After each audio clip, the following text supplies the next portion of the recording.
মাওলা তুমি বলবেন ভিক্ষা দেওয়া যাও খোদা, তোমার কাছে আমি আর কিছু চাই না।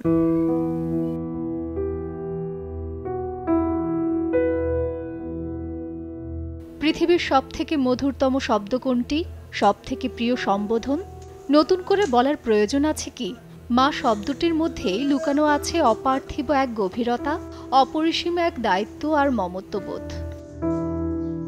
সন্তান জন্ম দিয়ে মায়ের স্বীকৃতি পান নারী, তাই বলে পৃথিবীর সব মায়ের জীবন তো আর এক না। মা শুধু লালন পালনই নয়, সন্তানের জন্য আবির্ভূত হন একজন যোদ্ধার ভূমিকায়। তেমনই একজন মা আলিয়া বেগম। 16 বছর বয়সে একমাত্র ছেলে আলামিনকে নিয়ে স্বামীহারা এই নারীর ছোট্ট সংসার। ঘর জুড়ে কেবলই দরিদ্রতার ছাপ, জোটে না ঠিকমতো একবেলা আহারও। অথচ বেঁচে থাকার একমাত্র অবলম্বন ছেলের 2টি কিডনি বিকল 2 বছর ধরে।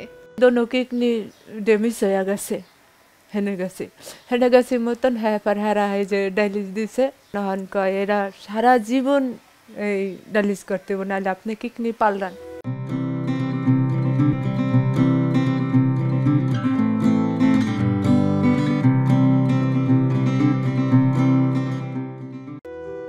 ছেলের চিকিৎসার খরচ জোগাতে এরই মধ্যে বিক্রি করেছেন গ্রামের জমি। সবকিছু হারিয়ে উঠেছেন ঢাকার কেরানীগঞ্জের এক রুমের ভাড়া বাসায়। সেখানেও বাকি 8 মাসের ভাড়া। একটু জায়গা ছিল দেশের বাড়িতে, হেডিও বিক্রি করে হালাইছে। অন্তরে মনে করেন দুনিয়ার টাকা পয়সা পরীক্ষা নিরীক্ষা কইরা দুনিয়ার টাকা পয়সা সব গেছে না। সন্তানের জীবন বাঁচাতে জমের সঙ্গে যুদ্ধরত অভাগা মা এক পর্যায়ে সিদ্ধান্ত নেন নিজের কিডনি দানের। কিন্তু ইচ্ছে থাকলেও এখানে সামর্থ্যের টানাপোড়েন।